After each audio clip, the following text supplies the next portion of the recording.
Hey guys, Sneaky Snake here, Brothers in Arms, World of Warships, and today's video is our next installment in our community replay series, and this one features Storo playing in the Moskva, the Tier 10 Soviet heavy cruiser. He's divvied up with Borschi and Ani, and they're playing in the Yamato and the Des Moines respectively, and we're playing some domination here on the map Okinawa. So if you'd like to send a replay into us, you guys know the drill, BIAworldofwarships at gmail.com. Send the replay, send the screenshots, and put in where myself will do the commentary on it. So we're going to get right into the gameplay here. This replay that you're going to see is quite the carry indeed, specifically from this three-man division. And Storo is certainly going to have quite a bit to do with this victory, hence why he is being featured in lieu of the other two. So the Moskva is still a really powerful ship in the game. It still fits a pretty swell spot in the meta. Obviously, this is a Russian cruiser, so it has great performing guns, great HE, great AP. It has pretty trolly armor, especially the nose and the stern of the ship. However, unfortunately, it is very cumbersome, and it has a very large citadel, so this ship will get punished if it does get into those closer ranges. So it's a very good standoffish type cruiser. Although you do have 12-kilometer radar, and it does last for, I think, 30-35 seconds if you have the legendary, the radar modification. But this is a ship that definitely at the beginning and the middle stages of the game should be sitting at long range and basically just using its guns to good effect. And the legendary modification for the ship does allow it to reach out to 21 kilometers, which is becoming a theme with a lot of the cruisers here in the game. Being able to reach out past 20 kilometers, the Henry IV can do it, the Moskva can do it, both with the legendary and with the range mod, and it's kind of a necessity since we're still in such a relatively stale and campy meta, especially after the aircraft carrier rework. Everybody's sitting at range and spamming HE, and the Moskva is able to do that very well because it has excellent muzzle velocity. And you can see that that gearing, trying to make his way away at about 14 kilometers, is still going to get hit quite a few times. Two excellent shots there by Storo.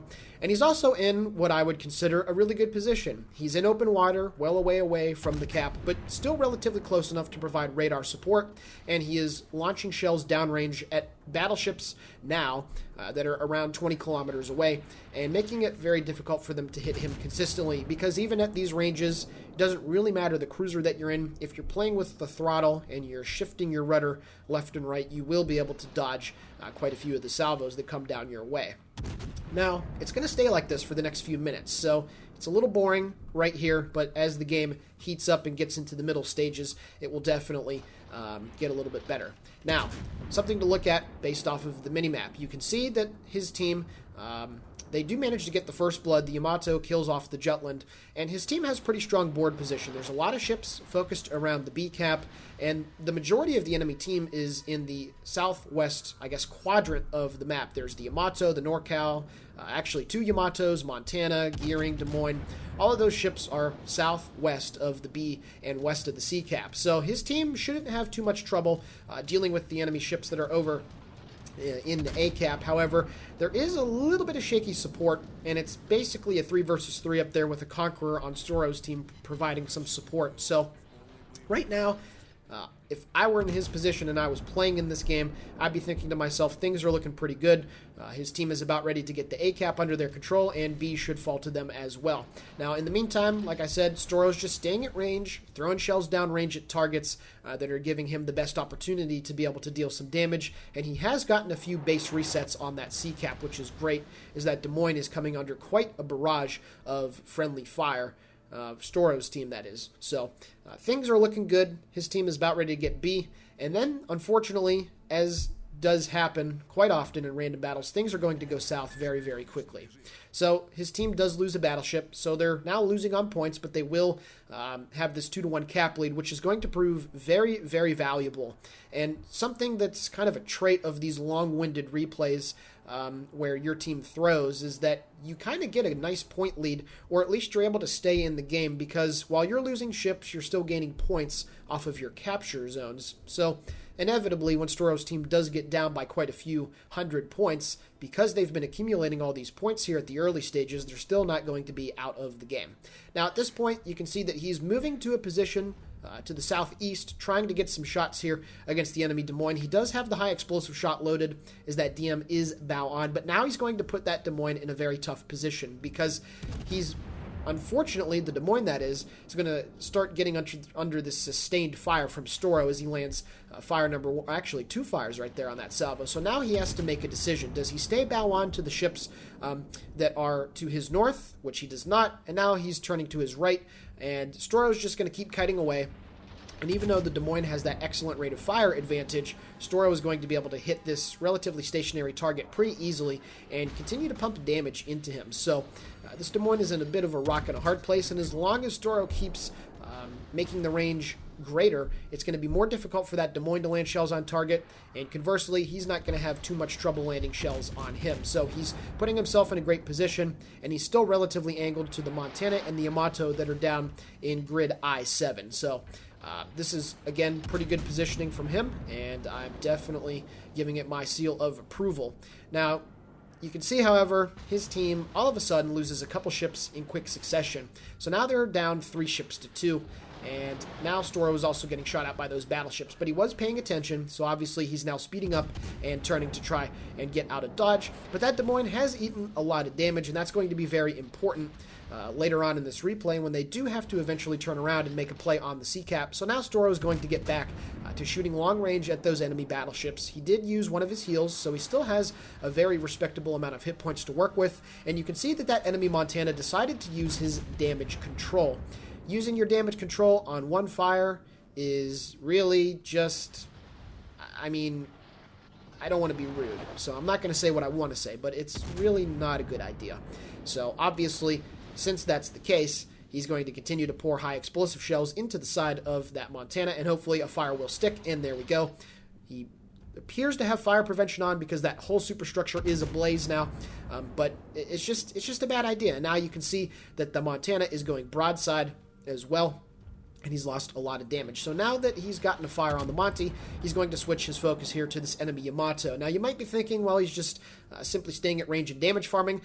But then again, oh boy, the Yamato has 100,000 HP, so he's using Survivability Expert, and he also decided to use his repair on one fire. You really cannot make this crap up. So of course, Storo gets a fire on his next salvo, and it's on the stern of his ship, so there's still plenty more places on his boat to be able to land some more fires. And, you know, for every awesome comeback, I'll be honest, it's kind of obvious. There has to be a lot of really questionable decision-making from the enemy team, but it's your job to take advantage of it, and that's exactly what they're doing now. Unfortunately, all of the ships that were around the B-cap for Storo's team have been eviscerated from the map, and really it's only 2 isolated groups of friendly boats, some up near A, and then his division down here, I guess, in the vicinity of C, but still quite a bit away from the objective. However, that Montana is going to go down over there. He's only on 10,000 hit points. He will be kicking the bucket. And now Rob Ani has joined in the fun here on this Yami, who now has 2 fires burning, and he is going to be burning for quite some time. You can see more shells coming in as well. This very effective triple division focus fire is really bringing this guy's hit points down, and then Storo manages to pick up the Wither a little bit over than 9 minutes into the game, which is pretty quick in World of Warships for sure. So good, excellent focus fire here, and you can see that the Yami is now coming to a stop, going bow on. Not 100% sure what the reasoning behind that is, but at this point, this enemy Yamato has kind of shown his true colors on what kind of a player he is, so I digress. I'm not 100% sure what his reasoning is for this position, but whatever. So he's going to go down here pretty soon. You just can't sit there getting focused by a Moskva and a Des Moines. And just one more fire maybe on the rear part of the superstructure, and that will secure the kill. Obviously, the Yamato does have the ability to overmatch pretty much every ship in the game on most of their armor scheme, at least the extremities, so there we go. Ani manages to pick up the kill, and now at this point, with the battleships basically neutralized down here around the C-cap, now Storo is going to get turned around and try to go make a play on the other ships that are over in between the C and the B-cap. Now, he's going to have to ride the border here to kind of use it as a trampoline, I guess, to get turned around. But now you can see that Ani is getting turned around as well, and they're going to make a counter push right for that C-cap. So at this point, their main focus is going to be killing off that Montana and then burning down that North Carolina, because there are still a lot of hit points left on the board for the enemy team, and it's imperative that they start whittling those guys down, because as we all know, the later the game goes, the more dangerous cruisers become, because a lot of other ships have lost a lot of their hit points, and as long as you're able to keep some for the late game, cruisers and their better DPM really are able to change the outcome of games very, very effectively. Now, Borshi does manage to take out that Montana, so that's great for their team. It's currently a 6 versus 7 right now, as his team is losing by about 80 points, and now they're getting ready to focus here at this enemy North Carolina, and that's great. Once again, another dude sitting bow on, backing up. I just don't get it. I really don't feel that it's a viable tactic, that it's a viable decision, unless you're absolutely screwed from turning away. But at that point, getting into that position in the first place kind of shows me that you really didn't think about where you were going to position, and rather just kind of go with what the sheep do in this game. But whatever.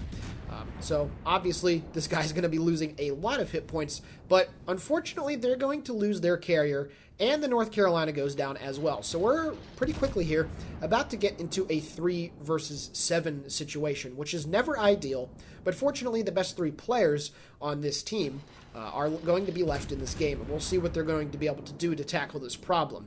Now, looking around at the minimap, the Tirpitz and the Rune are too far north to see how many hit points that they have, but the Des Moines is on about 2,000. The North Cal is going to go down. There's another Yamato in the vicinity, and that gearing is around as well. And there we go. The Yami appears on 72,000 hit points. So right now, the absolute priority, getting the C cap and killing the North Carolina, and then maybe trying to kill this Des Moines. And you can see that Storo is attempting this very long-range shot. That Des Moines is going to get somewhere around the B cap, so Storo decides to toss a salvo downrange before he does, I think, go undetected. Yep, there we go. So maybe he'll get the kill. That would be a very important kill right now, just to try to bring the points back a little bit, but unfortunately Storo's salvo does not manage to land on target. However, this North Carolina is going to go down once again. There's no way he's going to be able to make it out of here. So with that taken care of, and with the C cap about ready to come under their control, things are going to be a little bit better off. It's now a 4 versus 6, but again, the Shikaku is going to go down. So somehow he didn't look at the minimap and see that there were ships coming. Again, guys, it's all about situational awareness, just looking at the minimap. It's really not that difficult, but apparently it is. So now, 3 versus 6 situation. They are going to get the C cap now, which is great. And once again, this focus fire is incredibly effective. They're all angled pretty well to that Yamato as well. So if more trouble were to arise, they will be in a pretty good position to do something about it. That Yamato is only 16 kilometers away, which at the high tiers really is not that far from this battle group that I guess is moving towards the B cap. And you can see that the focus fire is going out. Borshi gets the rounds going downrange first, and now Storo joins in, and then any second now Ani is going to get his guns firing in anger as well. So when you got a Yamato and 2 cruisers shooting at you, you're going to lose hit points pretty darn quickly. You can also see that Storo is using his radar, just trying to, I guess, clear an area out in front and see if that gearing is anywhere within 12 kilometers of his current position, but at the moment that is not the case. So that's good information to know, because now they're aware that that gearing is either well to the west in open water of the B cap, or he's actually behind the islands well to the northwest of the B cap as well. So that's very important information to have. So it's not a waste of a radar by any means. It's actually very, very important to know. Now they are on the B cap. The Yamato of Borshi is there. So it's 442 to 808. They're going to have plenty of time, and they will be able to get this kill on the Yamato, because once again, there's just too many shells going down range. Storo uses his defensive AA to try and help out his division mate in the Yamato, which is great. Just, trying to do some team play, even though carriers kind of don't really care about defensive AA these days, but whatever. You can see that they got a few fires burning on that guy as he picks up the high caliber and 216,000 points of damage, which is great. So that Yami's going to die, but now Storo really needs to turn to the right and try to angle to the Rune and to the Tirpitz. So that's exactly what he's going to do, because that Yamato is in a kiting position, night kiting. He's in a running position. He'd only be able to shoot his rear turret at Storo, but at this point he has to risk it because I'd rather take my chances and have the Yamato shoot at me with just one rear turret than have the Tirpitz and the Rune be able to get some big meaty salvos in. Now, Storo is going to be able to get close enough to the islands here where only the rear turret is going to have time to maybe land some damage on him. As you can see, the front turret's landing well to the rear. The front turret shells, I should say. He does manage to burn down the Yamato, which is great, and now he's going toe-to-toe here with a Rune, and there's also the Tirpitz, and the gearing has been spotted as well for a very brief second, which is very important information. Now that they know where he's at, they don't need to worry about potentially getting torpedoed by him, so that's all fine and dandy, and you can see that Storo is now using his armor piercing to shoot at this Rune. That gearing is on 3,500 hit points, so he's very, very killable. And at this point, Borshi and Storo decide to take up shop right here. Again, they have 4 minutes, plenty of time to get these kills, and now he decides to switch to the high explosive. And this is the right ammo choice, of course, not wanting to risk the AP usage for maybe the Rune turning to his left and dropping torpedoes. No point, just load that high explosive, load the skill ammo, and just, blaze away at that guy.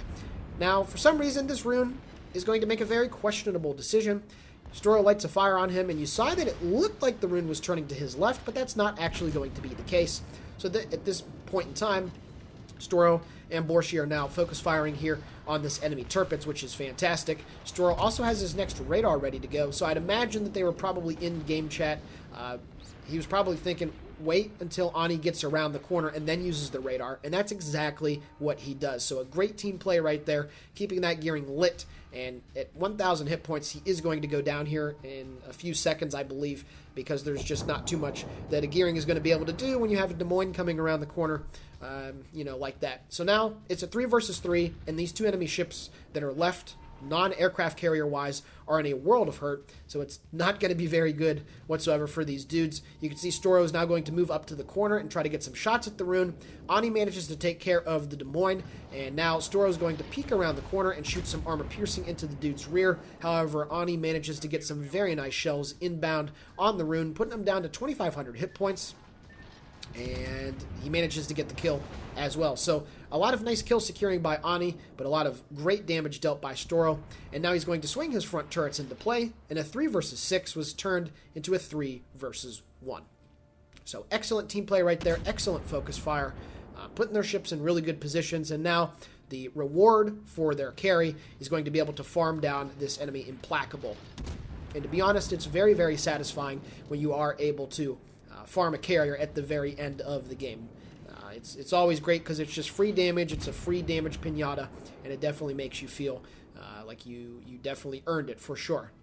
Next up, we're going down range. Another good Citadel there on the Implacable. He's down to 13,000 hit points, so we'll see if Storo will be able to finish off this game in style here. Maybe more Citadels going in, and then ONI manages to get another kill as the game ends. Alrighty guys, taking a look now at the post-battle results. 503,000 credits received, 11.5k total experience, and about 7,000 free XP. I'd imagine this was his first win of the day. He picked up Confederate, Dreadnought, Witherer, and High Caliber, dealing 298,000 points of damage off of 310 shell hits. He shot down 9 planes, had 2 kills, set 20 fires, 3 Citadels, and 2 assisted base captures. Taking a look at the team score, first on the team with 2,789 base XP, which is great. Ani coming in second place with 5 frags and 7 planes shot down, 2,502 base XP. And then Borchi coming in third place with only 3 kills, 11 planes, and 2,015 base XP. So 10 out of the 12 enemy ships were sunk by this 3-man division. So Storo, excellent game. This was a fun one to watch, and it was a nice comeback. And yes, thank you for sending it in. So with that being said, this is Sneck for BIA World of Warships signing off. Guys and gals, as always, thanks for commenting. Thanks for liking our videos. We really do appreciate it, and have a great day.